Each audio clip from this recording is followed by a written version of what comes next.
Hello, and welcome hello. back. We are ready for round 6. We are ready. Is it really round 6? That last round went by like a flash. So, how are you feeling, Sean? This is six rounds in. How are you feeling about? I'm feeling good. 2/3 of the way through the day.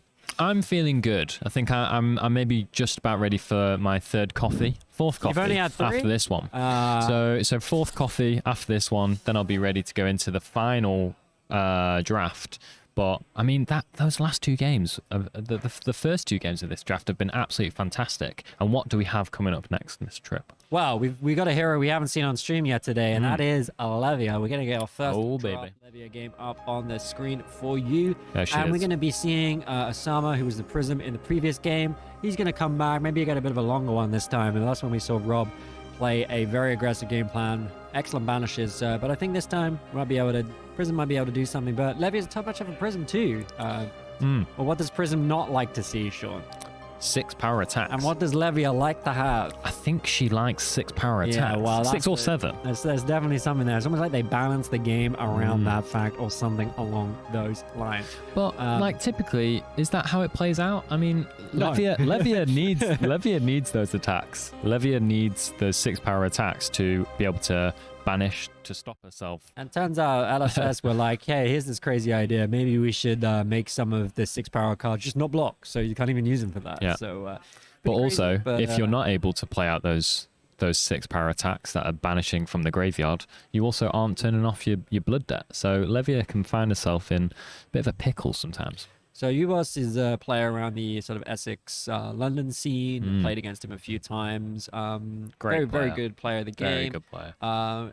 Going into this 4-1, this is a big moment. You could either be going into the second draft 4-2 or 5-1. This is a way for them to get themselves back up, keep themselves up, I should say, at the top tables for the next draft. And I think that's what you want to do. You want to go into day 2 with as few losses as possible. Put your faith in your classic constructed deck. If you can keep yourself on like an X2 or less, X1 hopefully, and then just trust in your CC skills to take you through to that top 8. Absolutely. So we can see Lubosh here has brought in 2 pieces of Ironhide in the chest and the arms, but also has quite a key piece of equipment in that head slot. It is a peaky piece of equipment, Sean. It's an ebb and fold, as we were talking in the previous game. Banish a shadow card, draw a card, which is a safety valve for Levia. If you are, how am I going to turn off turn on my Levia hero ability, which means that I don't take blood debt for this turn. That ebb and fold can do the stuff. So Lubosh just swinging with the Ravenous Meat Axe here. Banish a random card. If it's 6 power or more, get +2. It is not, though. It is a non-attack, and that means it is just going to come in for 3, and it's going to be an easy block there from Osama from the Prism. And the reason Lubosh wants to be filling up that graveyard is because these are going to be key cards to banish to enable his bigger attacks, right? He doesn't really want non-attacks in there. That's not the card he was maybe looking for, no. So a good classic turn here from Prism, just throwing out a yellow Herald of Protection. If this hits, it will not only go to Prism's Soul, but it will also create a Spectral Shield. Now, Lubosh's deck, as we were saying, should have a lot of ways to deal with this. A lot of 6 power cards with which to pop these early Heralds. But Osama's going to want to try and work through those, try and play out these Heralds early, just to try and get a few committed blocks here. The other thing, of course, is like Sean was saying, does go to the grave to do some banishing business. See a tear limb from limb in the Love hand it. of Lubosh. There's a potential there to do a big chunk of damage if his deck has the consistency to achieve it. That's typically something you want to maybe see a little bit later, so that you can really just hammer home that the final blow. So we'll see what Lubosh is going to do here. He's just going to pitch for 3. Coming with a big 8 with a banish from hand, I think it is. Draw and banish. Is it? The old draw and banish. Yeah. There it is. Deadwood Rumbler. Yeah. Sorry, and yeah. if it's Draw a and 6 card, you can... Again, not the card he was looking for. Yeah, not quite what he wanted, probably, but it's still coming in for 8. Not to be shied away from. And Prism cannot pop the Levia's big attacks, has to actually block them, so... Block, no pop. And block he will. There's a full block for 8. Maybe going to try and keep a card and then maybe throw a Herald out from the arsenal, or maybe he's just going to develop something.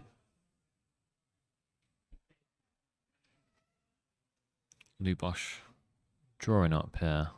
Let's see what Osama's got in return. And yeah, just going to take the 1 there to make sure that this Adrenaline Rush comes in for 7 rather than 4.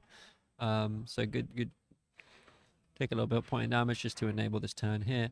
And this one can't be popped, and this is what's going to be important in this matchup, is that the Prism player is able to push a bit of damage through that's not necessarily coming from Herald. So this Adrenaline Rush here coming in for 7 gets +3 because someone's on less high life than his opponent. Gonna force some stuff here from the Levia player. I mean, 2 cards 7 is that's quite nice. It's pretty standard. It's why it's a 2 cost 7, right? Yeah, being able to pitch a blue for it's pretty good. But you know, when you're playing Prism, you got a ton of 2 cost 7s, but they do of course have the risk of being popped. This one though cannot be popped. So Lubosh having a luck. Now, as you said, a lot of the Levia cards can't block. So there may be, I mean, maybe this is an opportunity to maybe take some damage, knowing that you'll be able to block those bigger attacks going forward. But I mean, it's not just Phantasm attacks that Osama will be packing in that Prism deck, right? There's going to be hopefully some auras as well, some other means of dealing some damage. Rely on it. They are rare, and there was 3 Prism in this pod, so they can easily get snapped up, or you just don't get them in the pulls.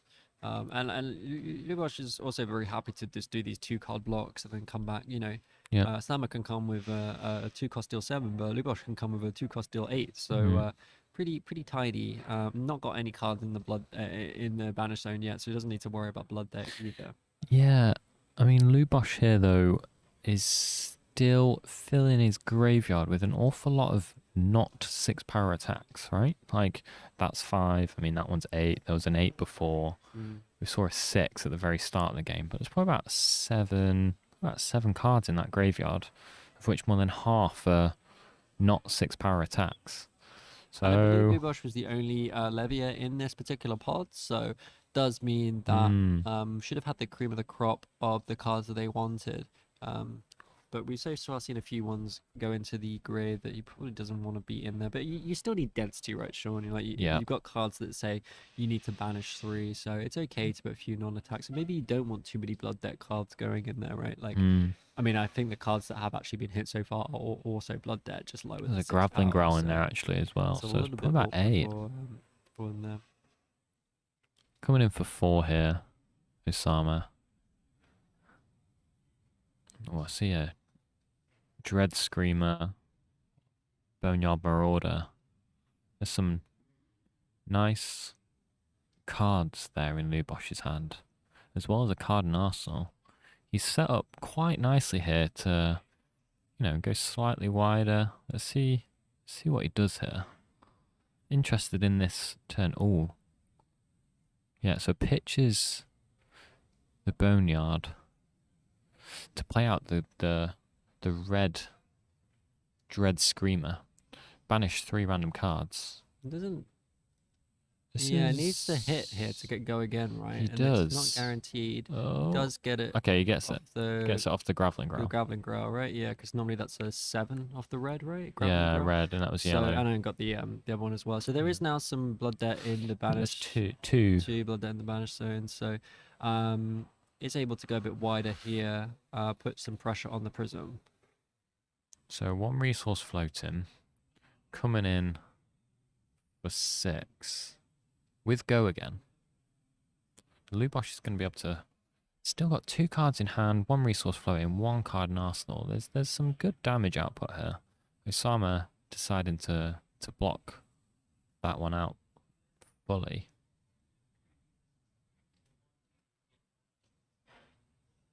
I do like this pressure from Lubosh. Some nice early pressure, but as we said, density of those threats is really important. So it'll be interesting to see what Lubosh has been able to do. We come in with a Hungering Slaughter Beast for 7, delightful. 13 damage here. Yeah, lovely. Getting the pulping at the bottom of the deck. It is a 5 power pulping, but you know it does have that dominate effect. Maybe for the late game, if it comes around, might be able to do something with that. Particularly if there's any pump non-attacks as well. So Lubosh here filtering his graveyard with that Hungering Slaughter Beast. Osama opting to take as little damage as possible, blocking with all of his cards I think there. Asama kind of recognizes that that was a big power turn Yep. from Levia with the Red Dread Screamer. Going to respect that, going to fully block it out, not take too much damage there. Pretty confident, probably knowing, look, I need to wait a little bit for Lubosh to kind of run out of a few of these blocking 6 power cards, and then I can start to make a move with my Heralds. But we have also seen from Asama quite a few generic cards. We do see a Red Pulping come down, which is another really good power card from Levia. Draw and discard, Draw and dominate, discard. and then go again if he doesn't get 2 blocks. Again, this is some good And he early hits the pressure 6 as well. Okay. The Stony Wooden Hogs. So pulping So it's now got dominate. 6 dominate, and if it's, I mean, it's got to go again. Hasn't it? Yeah, It's I gotta think go again. actually Osama can block this out with the rally the rear guard and a piece of his equipment, or all of his equipment, I should say. But it's still going to have go again. So it's not that it's not an on hit. It's if it's defended by 2 non-equipment cards. I mean, these are equipment cards anyway. But he's just going to shut this down. So with his there's the equipment. 6. Yeah. But it's still going to have go again. So there's not actually any relevant on hit on pulping. It's just about the defense. So not sure. I guess it's why not use your equipment if you can. And unlike Prism and Bolton, Levia here doesn't have any meaningful on-hit effects. So by all means, throwing in your equipment this early on Just present. is It's not a bad thing. But you might want to play. Just straight damage. Yeah, might want to later play around some dominated stuff, but just to not die. But I don't hate it here, shutting down this pulping in terms of the damage. The only other thing is I do see that that Osama has a blinding beam. Obviously, can't use that to reduce the attack of pulping by 3 because it would need to pitch for it. Lubosh having a little think here. What can we see in that hand? And maybe wants to use that to actually get a Herald through as well. Yeah. Okay. So that's some Boneyard Marauder, I think. Boneyard Marauder. 6 power, cost 1. Really good. Pulpin and a Boneyard Marauder. That's presenting 12 damage off of a blue pitch. Hits 1 blood deck card, but yeah. So Levia's abilities turned on here in order to turn off the blood debt. We've seen Lubosh pair together some really effective. We're almost seeing like what Levia is doing in CC. These 2 cost 6 power go agains like Dread Screamer, then into the 1 cost cards as well. So being able to play 12 power cards off a blue. Really, really strong stuff So here efficient. from Lubosh. But Osama's blocking it out. He's still on 14. Just going to keep working through as much of the Levia's deck as possible.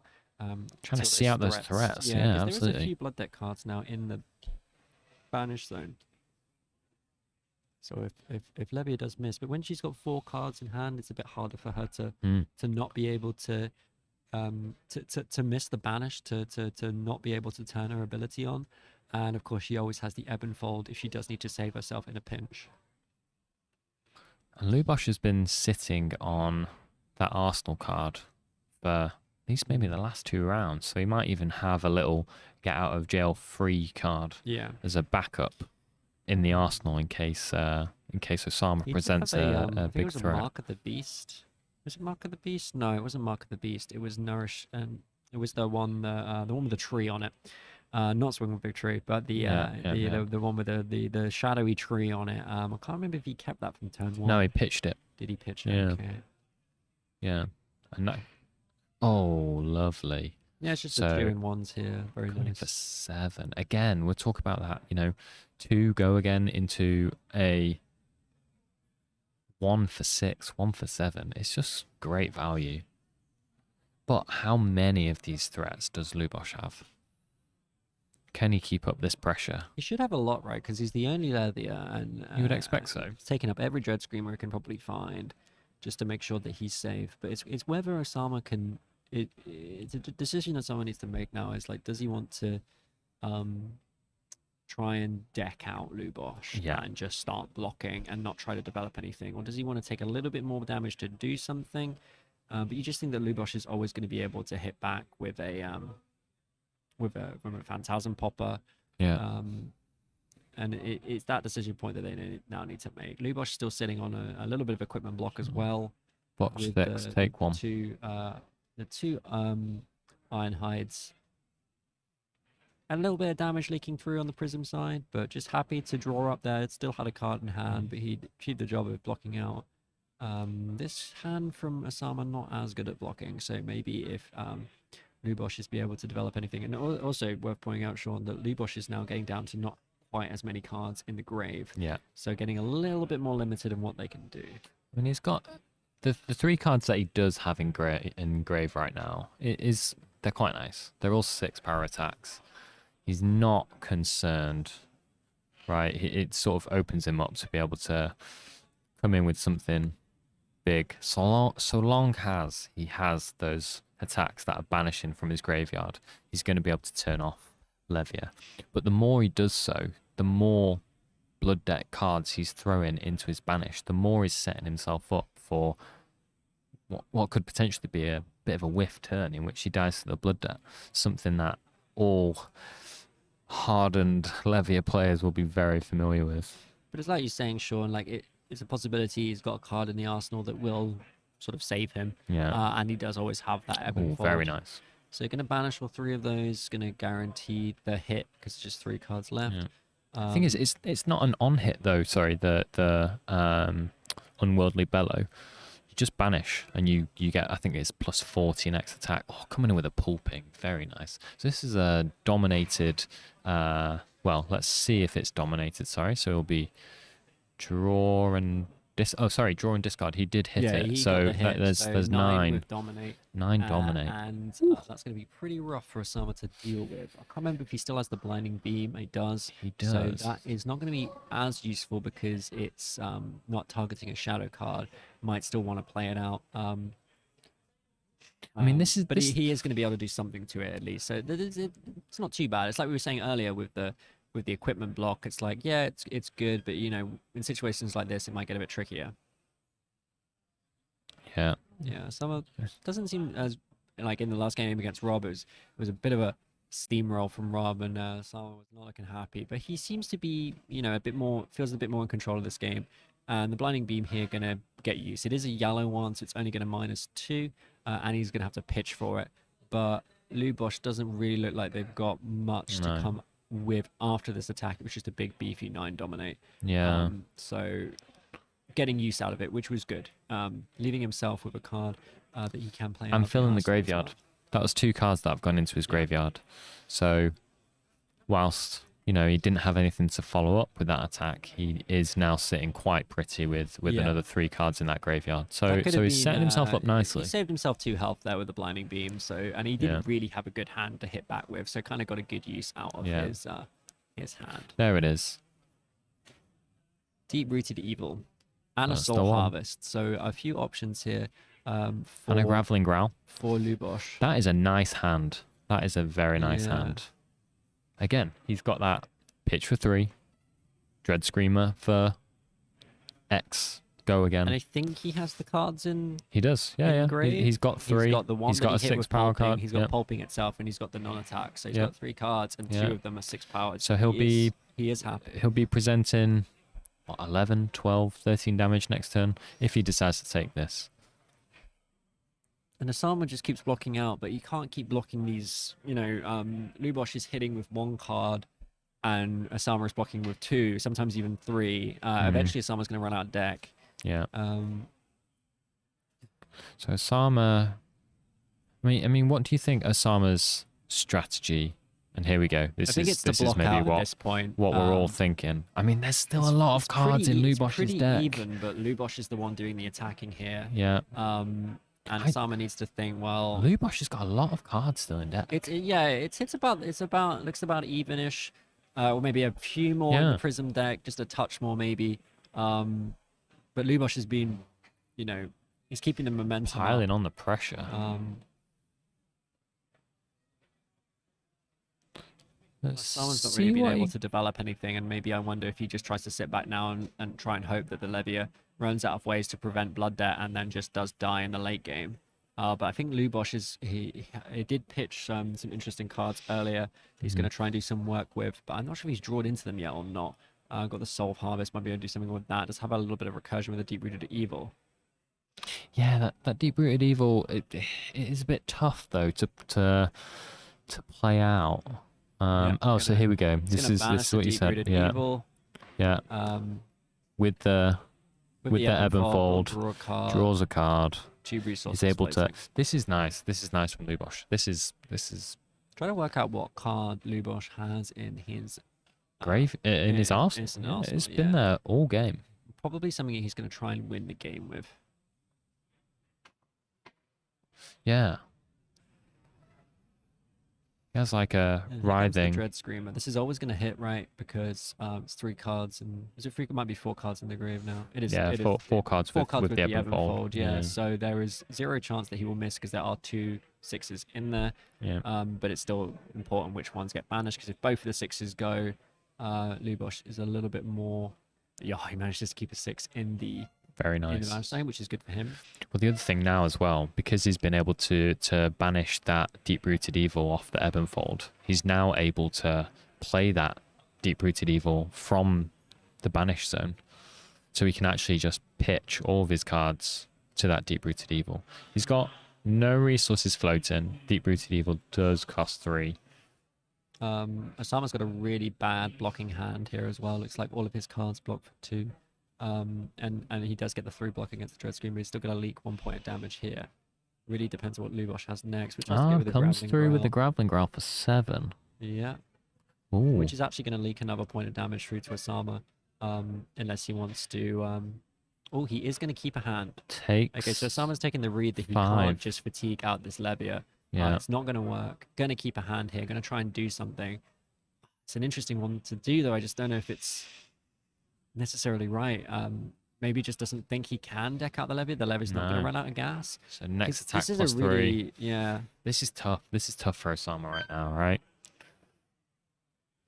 Oh, plus 2. Plus 2 if it hits, put a card into your hero's soul. Yeah. Comes through so with that Surgeon Militia. Pretty awkward, but it's only actually representing 7 damage. And does Lubosh really want to block now? Like, not really. He's got 3 and also cards he in can just pitch a graveyard. yellow here and use both pieces of equipment to block 4 and take 3, go down to 9. Won't activate the effect of Surging Militia. It does mean that Osama will get a card into his soul. But I'm not seeing as big a threat as it could be. I think maybe Lubosh just tries to use his equipment here. It's a good use for it. Lubosh just...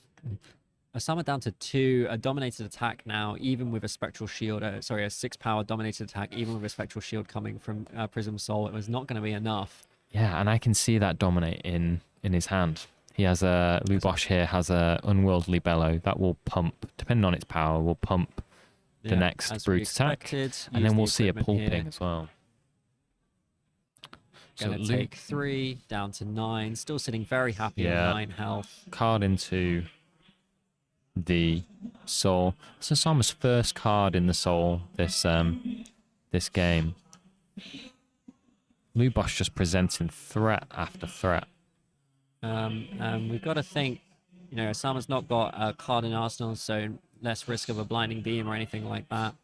He's only got 3 cards left in deck. It looks like Lubosh is probably going to go for the kill here. Yeah. Try and get the dominated attack out. Has another thing.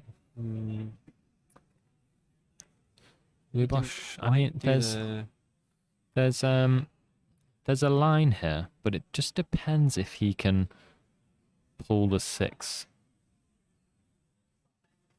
Maybe Lubosh is a bit concerned about. Is he worried about hitting? I think the issue with blocking with the Iron Rock plate is maybe that meant that there is a possibility of missing now. Yeah. Because that's 2 cards in the grave that obviously aren't 6 power. So the thing is, it doesn't matter whether it hits or not. It's still, his next attack is still getting pumped. Let's see. Oh, and it's hit. It's hit. So he is safe from blood death. think that maybe was what he was worrying about. Yeah. That potentially if this does get blocked out, he could die from blood debt. We can't see the blood debt numbers on Lubosh, because No. but it must be very high at this point. Yeah. Enough to kill him. Most at of his least. deck is in there. But he does hit the 6, so he is safe from that at least. And then he's going to come in with the... So he's got a pulping, or he's got that card in Arsenal that he's had in there for 5 rounds? Like... So there's 2 cards now in the graveyard. That Unworldly Bellow will go in there. So it's okay, so pulping for pulping. 7. So is it... And it Okay, hits it's the a 6. hit. So that's a 7 dominate. The blue 6 power, and that is going to be 7 dominated. dominate. And it's going to be a spectral shield. Blocking But for as we 4. said, only 4. It's not going That's to be it. enough. Even with the 7 dominate, even with the Wow. 6 dominate, it wouldn't have been enough. Wow. Lubosh takes it with a really good playing of Levia there. Absolutely. Looked like he was a little bit worried at the end. Yeah. Maybe he didn't think, oh, because now that equipment is in the grave, Yeah. I could actually miss. And if they do have it covered with the dominate, there was never any doubt that the dominate was going to. Yeah. I know, because he had to hit a 6. He had off to hit the pulping. 6 because there was those two things that could have gone wrong there, right? First thing was that the Unworldly Bellow needed to hit the 6. There was 2 6 power attacks in his graveyard, and then 3, 2 of which were the equipment that he used to block. So he'd almost scuppered his chances of turning off his blood debt.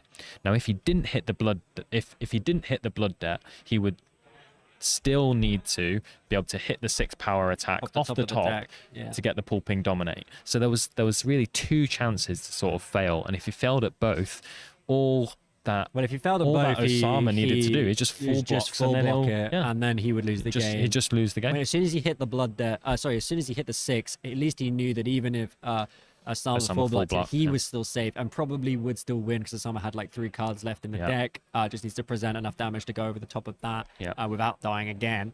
Yeah. But just had enough. So really spicy one that. Really well Really played. good. By Levia player, going 2-1 with Levia and that was the top pod. That was the top 8 out the first 3 rounds of classic constructed, so the most competitive pod of the tournament. Big fan of Lubosh. Absolutely. Played it really well, really talented guy. Really excited to get him on the stream here to talk to you guys at home. Yep. Talk about drafting Levia, talk about winning with Levia, and we will be right back for the rest of the next draft of the tournament. I think we're going to have a little bit of stuff in between that, but we'll let Baz talk to you about that first. Let's get the interview up, and we'll see you guys very, very soon. Stick around. Thank you. Stick around.